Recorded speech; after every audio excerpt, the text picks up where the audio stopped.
She's back with Don't Worry, Darling, a film with one of my favorite people in it, Florence Pugh, and one of everybody else's favorite people, Harry Styles, and then also Chris Pine and Olivia Wilde as herself, and Nick Kroll. I could be on the, I could meet David Duke, the Grand Wizard of the Ku Klux Klan, and be more patient with him than I would my own mother. My enemy, Nick Kroll, the worst guy around. I absolutely hate him. Stop putting him in things. I'm probably going to be comparing this to a lot of other movies because while this falls into an original territory with its screenplay, it's an incredibly well-worn script idea. Now, again, it's an original concept, but a lot of the tropes it's playing on have been done to death. It's a creatively bankrupt movie in a creatively bankrupt genre. Now, stop me if you've heard this before, but a character gets nightmares and wakes up in a hush. Or a character sees, little images pop up in their head and people go, "Are you okay?" Yeah, I've seen this before, 100 times.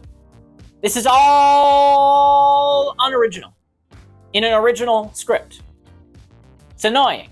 We're all here because we believe in the mission. What are we doing? Changing the world. What are we doing? Changing the world! Hey, I'm Rendan. I don't have a wife. I'm just living alone here. I need friends. We're building to something. Get Out is kind of reminiscent of this. The Village is reminiscent of this. We're building to this big what's going on reveal. Okay, what's going on? Here's what's going on, obviously. And the reveal is something that has nothing to do with anything. Turns out, Florence Pugh has been forced into a simulation by her husband, Harry Styles, where they live out their days in blissful ignorance of the real world, or at least she does. He has to still go to work and provide for her while she's semi-conscious in a simulation. Now, is that a cool idea? Yeah. But does it matter to the story? Absolutely not. Beyond cementing the themes, it does so little for this story. It's kind of baffling that it was the twist idea. Because, again, the themes are more or less men and bad. I mean, Florence Pugh is trapped by her husband, and it's sort of an allegory or a metaphor for women feeling trapped by the men in their lives. She's trapped at home, she goes through this constant routine every single day, and she starts to feel jaded. She starts to feel like there's more to life.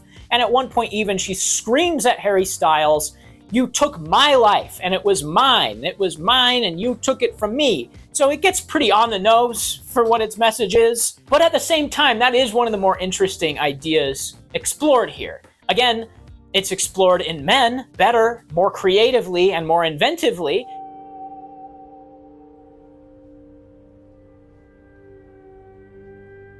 What was that, James?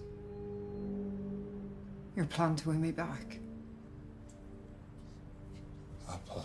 Get out. The plot feels like it goes nowhere. The whole movie is building towards what is this victory place? Who are these people? What is their motive? What is their agenda? Oh, nothing. Oh, nothing. It's just a simulation. On a second watch, which personally I like watching movies more than once, this is going to be a nothing twist. Oh, Florence Pugh walks around in her house, but it's actually a simulation. And I know it's a simulation, but so what? It's not like The Sixth Sense, where once you know that Bruce Willis is a ghost, the entire movie is now different. And you want to go watch it again because the entire movie has taken on a different context. This is just, they were in a simulation, and then they weren't. The end. Harry Styles sings that song she's been humming through the whole movie, and all of a sudden, she remembers everything. For no reason. Just does, and that's fine, but that's why it feels unsatisfying. That's why it feels like this simulation twist doesn't work. Now, I really loved seeing the real world in this. I think it's gross and grimy in a way that really works, and Harry Styles, they can't make him look bad, even with long hair and like a pimply face. and horrific facial hair and glasses, he's still one of the most attractive men on the planet, so maybe should have casted someone else, but just look at him. So why wouldn't you cast him? I get it. You and me. So me and who? So there's potential here visually, there's potential here in front of the camera, there's potential here behind the camera. There's a lot going into this that I enjoyed.